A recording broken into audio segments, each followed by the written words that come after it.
Jasmine Crockett entered a hearing no one was paying attention to, and by the time she finished, Congress was stunned and the president was in damage control. The session was supposed to be routine, scheduled between dull programming and sports reruns. Lawmakers barely looked up from their phones. Oversight was the theme, but most expected the usual empty speeches. Then came Crockett, positioned modestly off-center. Dressed in an understated ash-gray blazer, she sat silently, poised, with a thick red folder in front of her. She didn't sip water, didn't shuffle notes. She waited. And when her time came, the tone of the hearing shifted at the White House. The president was reportedly in a closed-door meeting with military advisors when he was told Crockett had started speaking and wasn't sticking to the script. He dismissed the warning. He shouldn't have. Chairman Brackley Stokes opened the session with platitudes. Crockett didn't react. She knew what was coming. When her name was called, even the C-SPAN crew leaned in. She began calmly, saying she wasn't there for headlines-only answers. Then she dropped the first revelation: unregistered troop movements in Pulaski County, Missouri. The White House had brushed them off months earlier as routine National Guard drills, but what she had in her folder said otherwise. She presented an email timestamped, authenticated, redacted only for the whistleblower's identities, sent from a DHS analyst to the Deputy Chief of Staff. It referred to a domestic troop deployment, approved by the president, contradicting official statements. The room froze. There was no sound, only the hum of screens. On live TV, viewers saw her place the email under the document camera and read its contents line by line. Now either someone forged this, she said, or the president signed off on something he told the country never happened. Her calm, steady voice gave the moment its weight. No shouting, no dramatic pauses, just hard documentation and surgical delivery. She revealed 4 more related emails, each referring to the same operation, OPA 7, and each involving senior White House staff. When Chairman Stokes tried to intervene, citing national security, Crockett remained unfazed. "That's exactly why I'm asking why it was hidden," she replied. The live viewership count exploded from under 150,000 to over 2.1 million. Other members tried to pivot. One rambled about respecting the chain of command. Crockett didn't respond. She waited, then spoke again. "I'll yield back in a moment," she said, "but first I'd like to introduce one more exhibit into the record." And just like that, everyone knew this hearing wasn't over, had just begun. Representative Crockett lifted a single sheet of paper, plain, unmarked, and unmistakably serious. It wasn't redacted, no highlights, no digital printouts. "This is a handwritten dispatch log," she said. "From the Office of Protection and Analysis, dated February 13th. It's signed by Sheldon Korev. Until now." Korev had been a ghost in this investigation, a mid-level logistics officer mentioned here and there in background emails. Never a decision-maker. Never on record. But this morning, at 6:47 a.m., that changed. He submitted a sworn statement. Jasmine continued, her voice steady. Now, the room was fully alert. Stokes shifted in his chair. Dilly leaned in. Someone on the other side whispered, "Wait, Korev." Korev's name had never meant much until now. Jasmine read from the statement. Korev described a phone call from the Deputy Director of Strategic Operations, instructing him to log a troop transfer 64 active duty personnel into Missouri. The log entry ended with just 3 initials. DJT. A single cough echoed in the chamber. Cameras caught Chairman Stokes' hand twitching near his mic. "Are you implying he started?" "I'm not implying anything," Jasmine said flatly. "I'm reading a log. I don't know what DJT means, but the timing matches the email chain already submitted. This isn't speculation. It's a sworn statement." The room fell into the kind of silence that comes when something real cuts through the noise. Reporters in the gallery knew what was happening. One turned to another. If she names names, this thing explodes. And then a staffer walked in, with a manila envelope marked urgent, delivering it straight to Jasmine. She opened it, scanned the contents, and slid a new page into her folder without blinking. "Chairman," she said calmly, "I'll yield the rest of my time after submitting this final edition."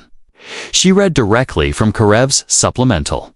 Statement: "I feared retaliation, but after seeing my name ignored and misused, I couldn't stay silent." The order came from the top.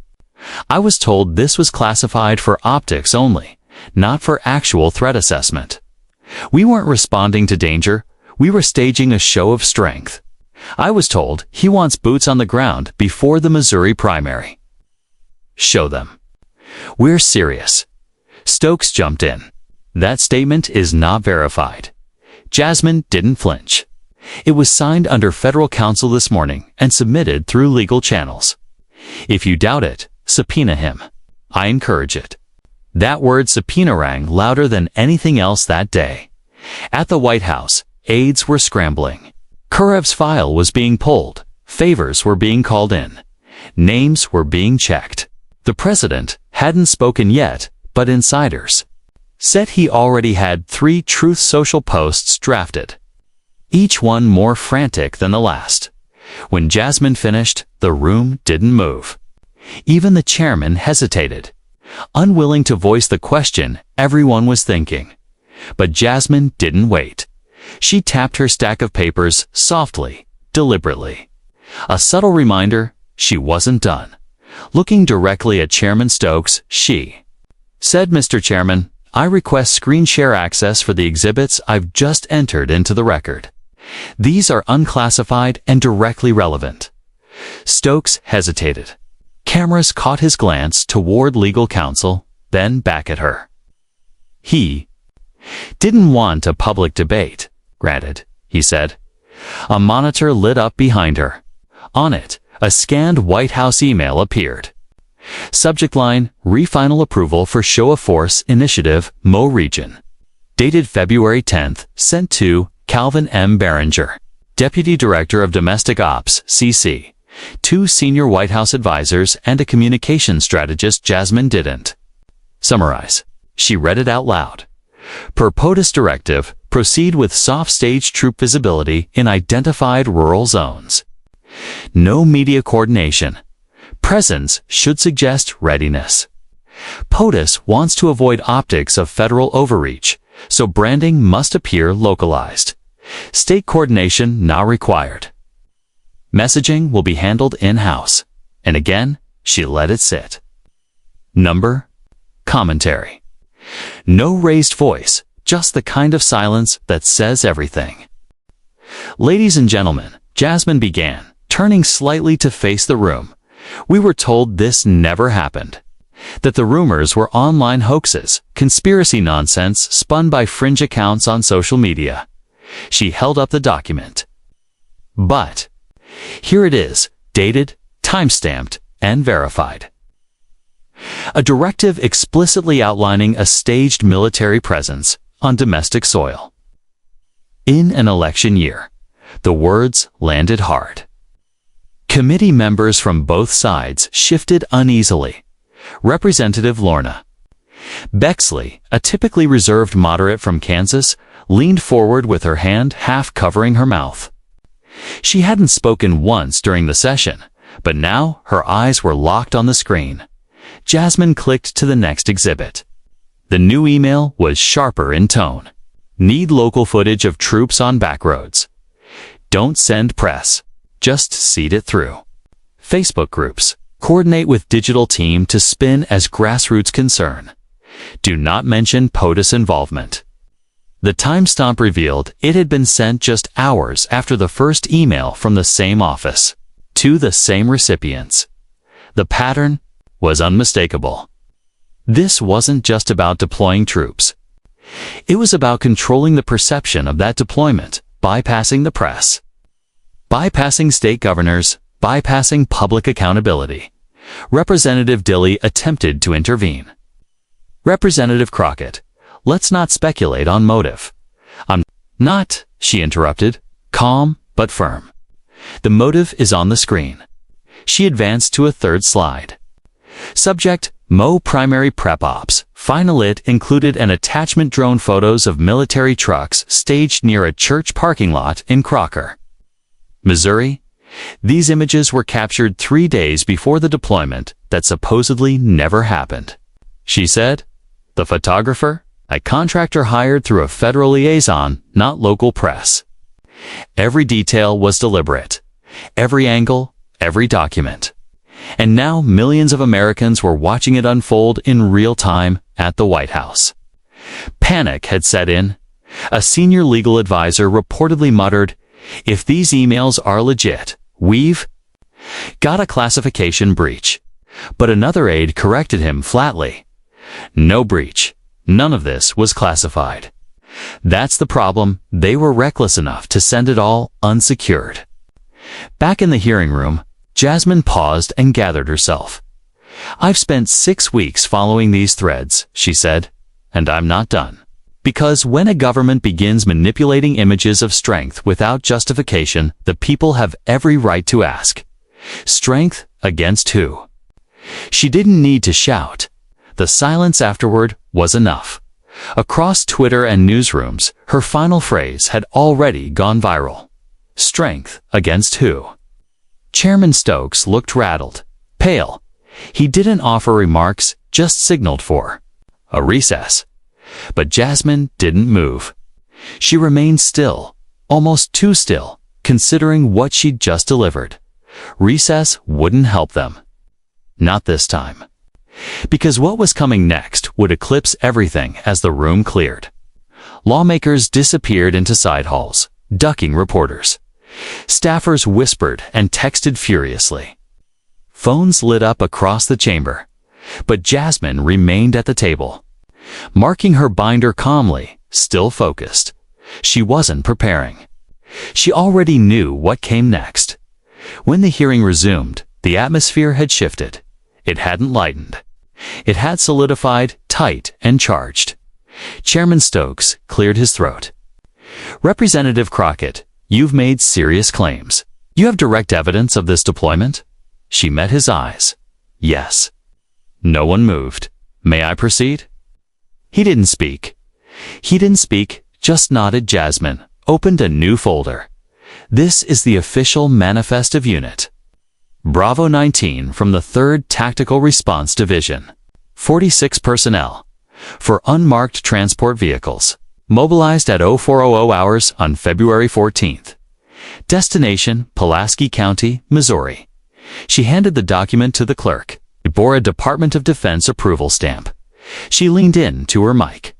This was not a training exercise. I interviewed 2 residents who witnessed the trucks firsthand. She clicked again. One, Donna Kelsey, a retired postal worker, submitted a sworn affidavit. She said uniformed men blocked off her street. They refused to answer questions. They carried live weapons, not blanks, not rubber. The screen behind her lit up, a grainy but unmistakable image of black military trucks rolling through a rural road. No license plates, thought the timestamp aligned exactly with Jasmine's testimony. No. One dared speak. A plume of dust trailed behind the convoy, a small town shop barely visible in the background. The photo had been taken by a teenage girl who thought it looked odd enough to post on TikTok. Within 24 hours, it was flagged as misinformation, removed. And her account was suspended. She sent it to Jasmine's office just last week. A gasp came from the back of the hearing room, though the cameras didn't catch who it came from. For the first time all day, Representative Bexley spoke. So, what was the purpose of this presence? Jasmine didn't hesitate. That's what we need to investigate. But I can tell you what it wasn't. It wasn't transparent. It wasn't coordinated with state or local law enforcement. And it definitely wasn't random. She held up another document. This is a standard pre-deployment checklist. Signed by Captain Bryson Hall, commanding officer for the February 14th operation. He wrote, and I quote, "This is not about engagement. This is a visibility op. Presence is the message. Eyes open. No contact." Chairman Stokes attempted to interject. That could be a reference to a training protocol. Jasmine was ready. Then why wasn't it reported to the Missouri State Guard? Why weren't the roads cleared in advance? Why did it proceed without press, without local coordination, and without notifying the oversight body responsible for monitoring domestic military movement? Stokes had no response. Jasmine advanced to another slide. A new photo appeared. Same trucks, different angle. This time, they were parked behind a church near Crocker High School. 3 students had seen the vehicles. One girl reported that a soldier told her to keep walking when she asked what they were doing. Another claimed she saw a man with a camera directing where the trucks should be positioned. This wasn't an exercise, Jasmine said. It was. A photo op. The room's atmosphere shifted. It wasn't just tense, it felt cornered, like something long buried had finally forced its way to the surface. At the White House, a senior aide reportedly turned to the press secretary and asked, "Are we going to address this, or just pretend it didn't happen?" The answer? Wait for the reaction. If the base doesn't flinch, we don't move. But the base was already flinching. Right-leaning forums lit up with posts. Why Missouri? This feels off. If it was harmless, why lie? Jasmine wasn't done. This deployment wasn't defensive. It wasn't reactive. It was a show. But for who? Voters? Political rivals? Or was it for us? The question wasn't loud. It didn't accuse. It simply echoed, too sharp to ignore, too clear to dismiss. Then the moment changed. For the first time, someone in the room stopped pretending not to care. Jasmine opened her next folder, her voice steady. "The witness who provided most of these documents has decided to go on record." Stokes flinched. He wasn't alone. Several committee members exchanged stunned glances. In the audience, someone audibly muttered, "No way." Reporters scrambled. Laptops opened. Fingers raced over keys. Cameras pivoted toward Jasmine. "Oh, gee." Continued, "His name is Daryl Monroe, former logistics coordinator at the Office of Protection and Analysis. He left the agency in March for medical reasons. In June, he contacted my office. Said he couldn't carry the truth any longer." A sharp breath came from Representative Dilley's direction. Jasmine held up a signed affidavit. This is his sworn testimony. Verified under federal oath. Reviewed by legal counsel. And if the committee agrees, I'd like to enter it into the public record.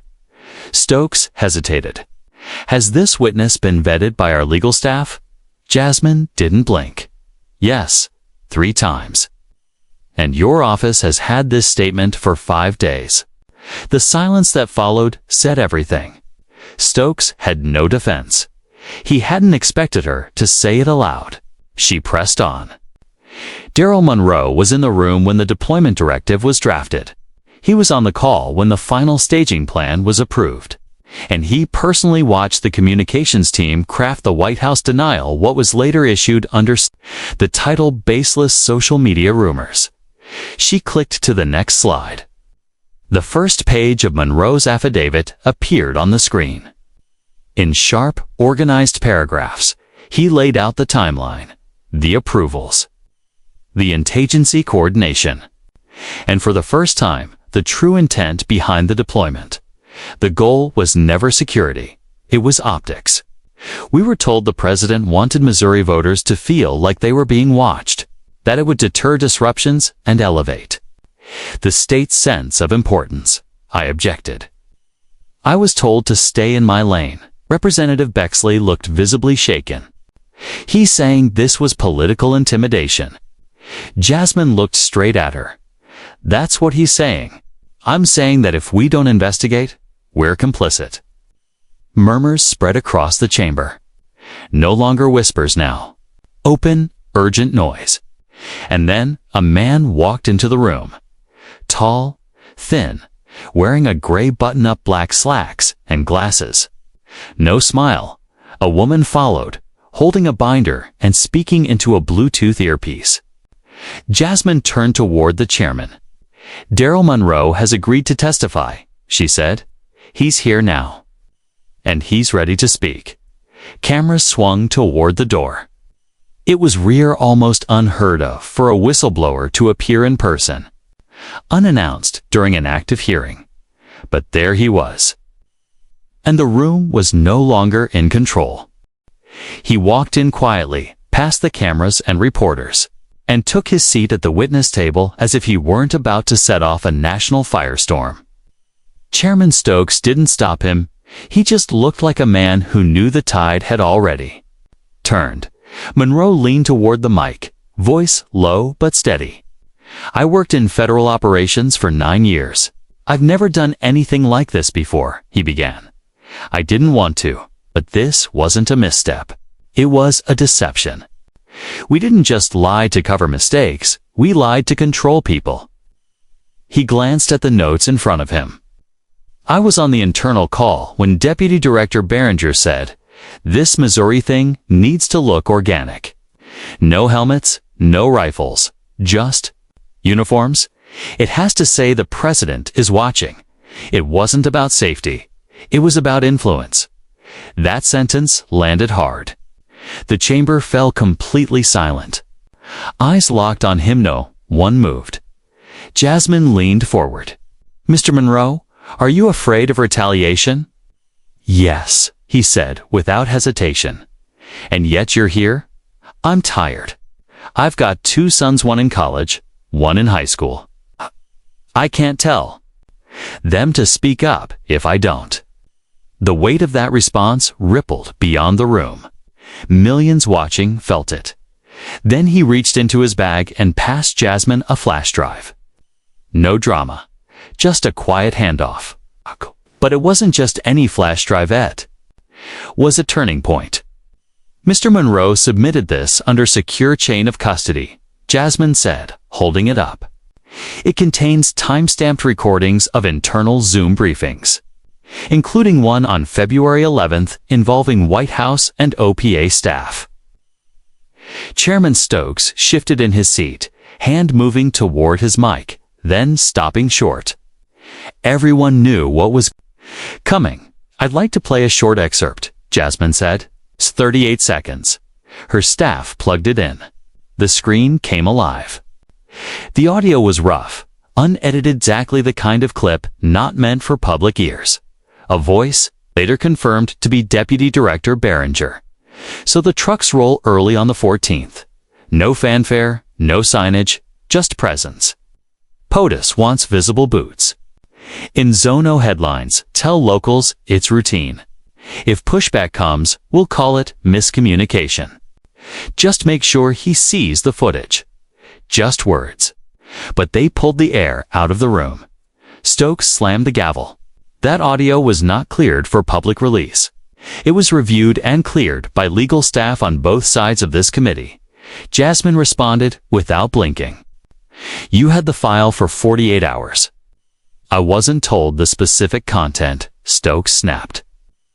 "You were told it involved coordination to mislead the public," she shot back. "You chose not to act." Stokes' voice rose. "This is political theater. No. Mr. Chairman, this is accountability. And if it's uncomfortable, maybe you should ask yourself why." A hush fell, followed by audible gasps. Stokes tried to push back. "You're out of line. And you're out of time," she replied. The chamber erupted. Phones lit up. Social media exploded. Representative Bexley turned to a staffer, stunned. The tension wasn't just real, it was precise. Surgical. Jasmine had trapped the chairman in front of a live audience, and he had nothing left but noise. "This hearing is not a courtroom," he growled. "No," she replied. "But the public is the jury, and they're watching." By the time the next witness approached, clips of the exchange were flooding Twitter. Hashtags multiplied. Hashtag Crockett Clash. Hashtag The Tape. Hashtag Jasmine's Thee. Behind the scenes, legal staff scrambled for answers. Damage control wasn't just urgent, might already be too late. At the White House, one senior advisor was overheard muttering, "If this wasn't staged, it's the most coordinated takedown we've ever seen." But Jasmine Crockett hadn't done it for the cameras. She'd done it because she was tired of sitting on panels where the truth was sidestepped and sanitized instead of spoken directly. As the room settled, Jasmine took the mic again, her tone now softer. "I'm not here to humiliate anyone. I'm not here for political points. I'm here because the people who sent me here deserve answers about who's making decisions that affect their lives, and why those decisions are hidden behind meaningless statements and media spin." Then she turned to Chairman Stokes. "You can gavel all you want, but the evidence is on tape. It's black and white. And you have one choice: left keep pretending, or start asking real questions." Stokes didn't reply. He just sat there, quiet. For the first time, the weight of his title didn't match the look in his eyes.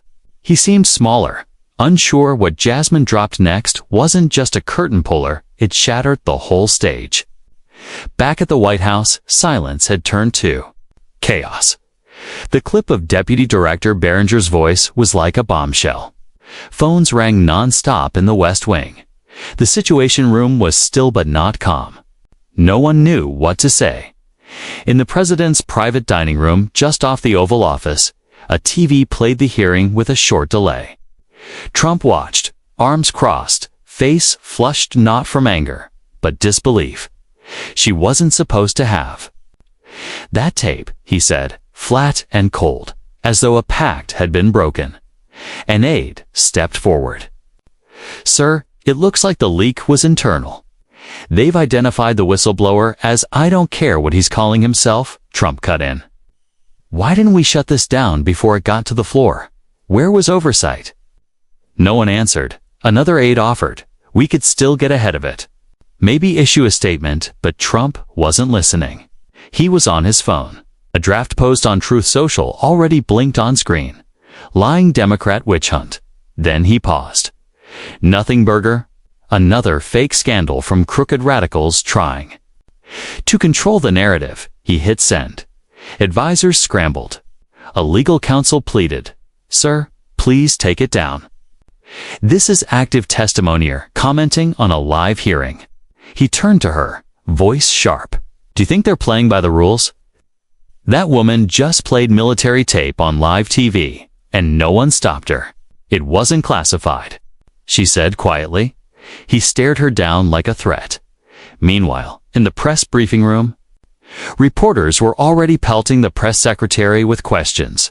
Was the president aware of the Missouri deployment? Did he approve it? Was the TikTok footage of the convoy real? Who signed off? The press secretary stuck to the script. There was no illegal deployment. All exercises were conducted with appropriate authorization. But the damage was done. Everyone saw through it. At Fox News, an anchor cut into scheduled programming.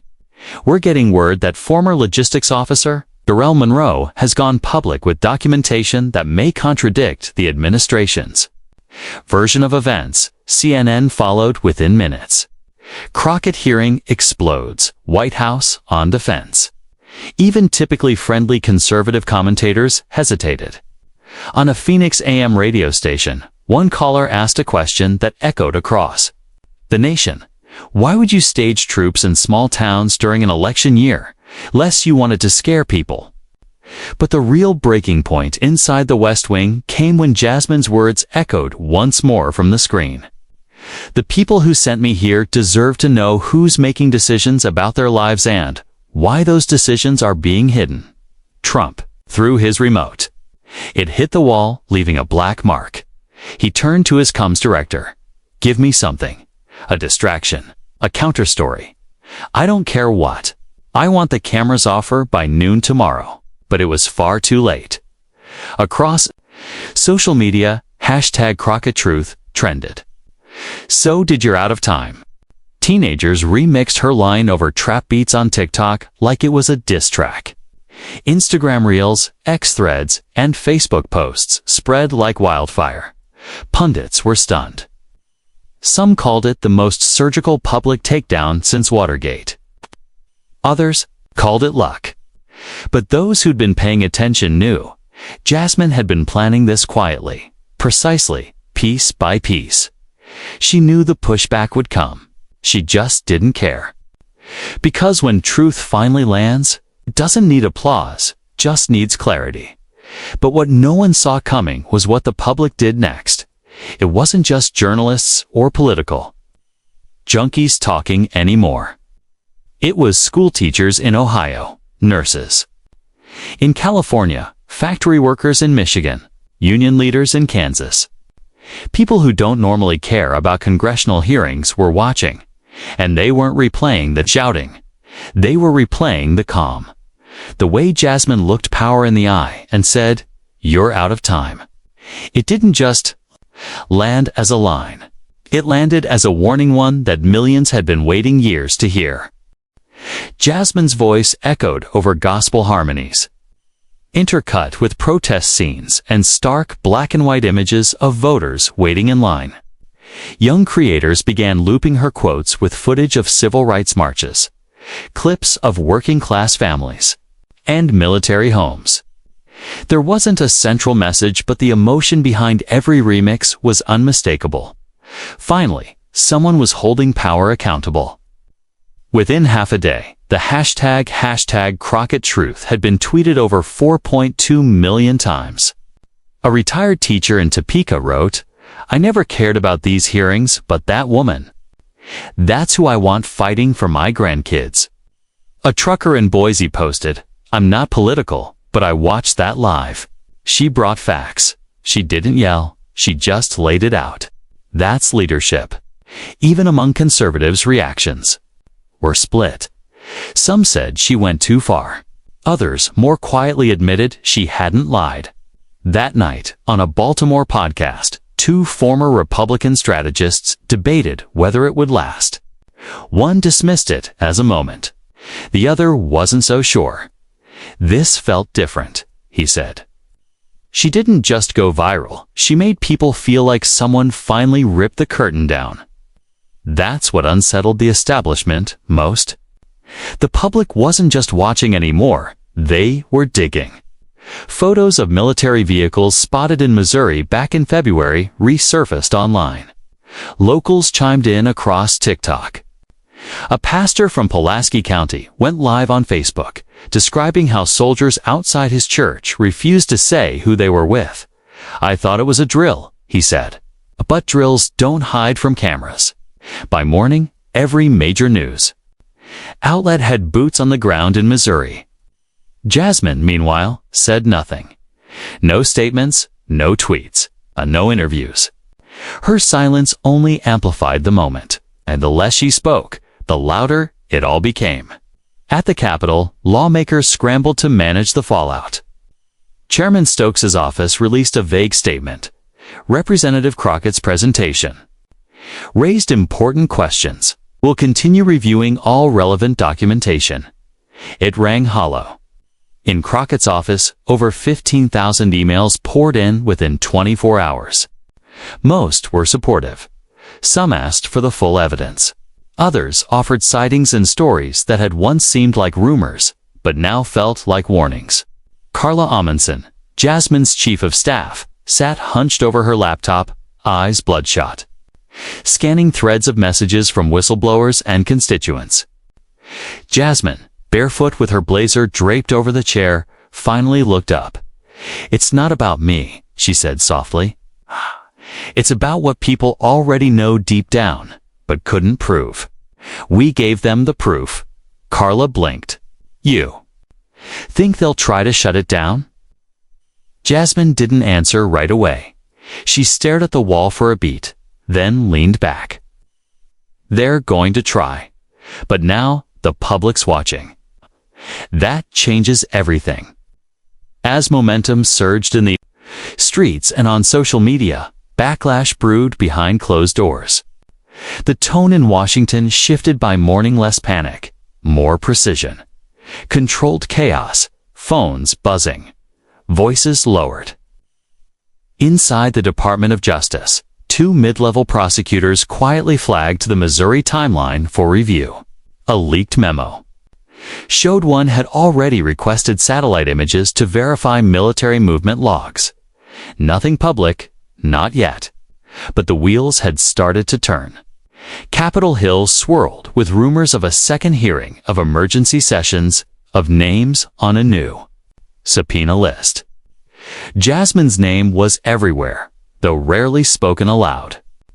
One congressman slammed his door and told his staff, "If we don't separate ourselves, we're going down with this." In another office, a junior aide drafted their resignation, afraid their name might surface later. At Jasmine's end, sleep was scarce. Carla, hair pulled back, coffee in hand, sorted through encrypted messages from federal employees seeking confidentiality.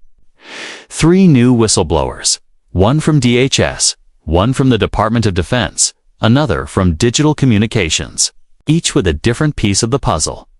And Jasmine, she read every line slowly, carefully, one truth at a time. It wasn't about building a case anymore. It was about protecting the people who were stepping forward. The story had grown beyond Jasmine, beyond politics. It had gravity now. It had momentum. By noon, both MSNBC and CBS confirmed the House Oversight Committee was exploring next steps. Legal analysts debated live on air. Could a congressional investigation open the door for an independent counsel? One pointed to precedent from 2006. Another warned that if Crockett proved the president knowingly misled the public for political gain, this wasn't just unethically, could be criminal. Still, Jasmine didn't gloat. No press tours, no celebration. Around 2 p.m., she stepped outside for some air. A reporter from the Texas Ledger caught her on the steps. "Representative Crockett," he asked, breathless, "do you believe the president should be prosecuted?" She stopped, but didn't blink. "I believe the truth should be prosecuted," she said, "no matter where it leads." That quote led the evening news cycle. Inside the White House, the president seethed. "I want her off that committee," he snapped during a closed-door meeting. "I want pressure on her donors, her campaign, her staff, everyone." A legal advisor tried to steer him back to messaging discipline. It didn't work. The president unraveled further online, posting 4 separate rants on Truth Social, each one more defensive. In one, he accused the deep state. In another, he called Jasmine Crockett a political actress playing dress-up in Congress. That last one backfired. Women across the country weren't having it. Late-night hosts picked it up too. The hearing became monologue gold, not as ridicule, but as reverence.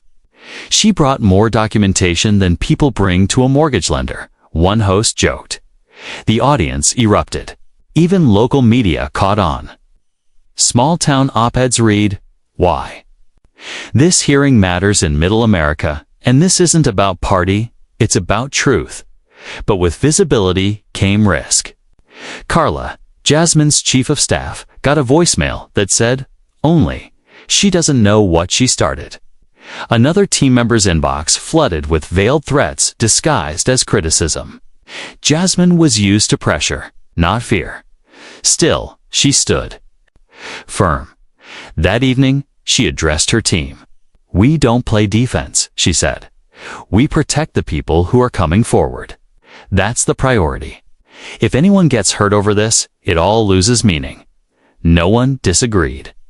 In a modest home office in Ohio, Daryl Monroe watched that speech on loop. Law books flanked his desk. Photos of his sons surrounded him. "I wasn't wrong to come forward," he said softly. "It's got this." What Jasmine didn't know was that the biggest decision of her career was less than 12 hours away. The call came just after 7 a.m. She was in her kitchen, still. In a robe, buttering toast. Carla's name flashed on her screen. "They want you on Face the Nation this Sunday," Carla said. Lead segment, Jasmine stayed silent. The toaster clicked. A dog barked outside.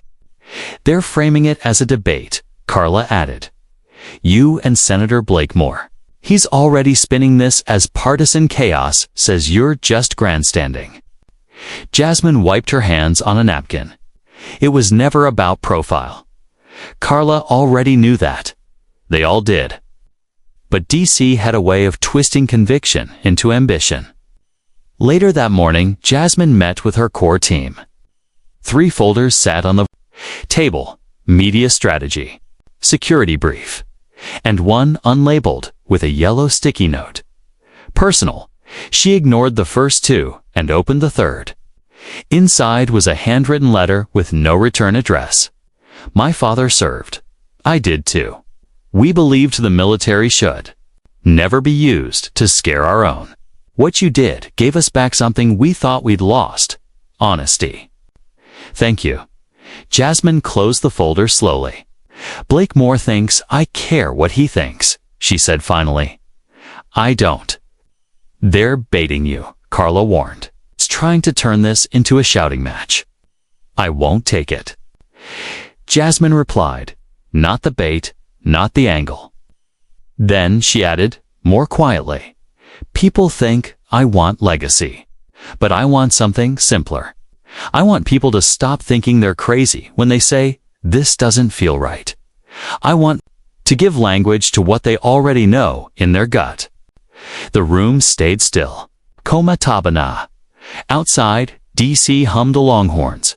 Tourists, the everyday noise of politics as usual. But for the people who'd been paying attention since the first hearing, the ground had shifted. Polling confirmed it. Public trust in the administration dropped 7 points in 2 days, and among 18 to 25-year-olds, voter engagement surged. Not because of spectacle, but because someone had finally said the quiet part out loud. "We're getting calls from civics professors." One staffer said, "They want to use your hearing in their classes." Jasmine raised an eyebrow, then smiled faintly.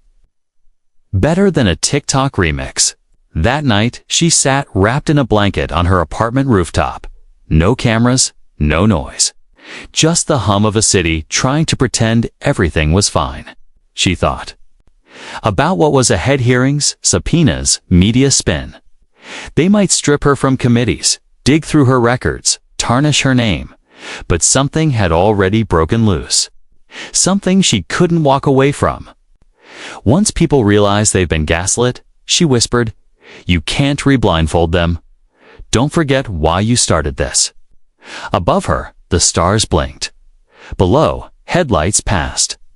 And somewhere in Missouri, a teenage girl who once filmed a convoy from her driveway was rewatching the hearing on her phone, nodding along with Jasmine's voice. That was legacy. Not a statue, not a headline. A chain reaction of clarity passed from one witness to the next. 'Cause truth doesn't need to shout. It just needs someone brave enough to speak it. If this story stirred something in you, subscribe, comment, share it with someone who still believes accountability matters. Because you just witnessed the moment's history shifted quietly, boldly, irreversibly.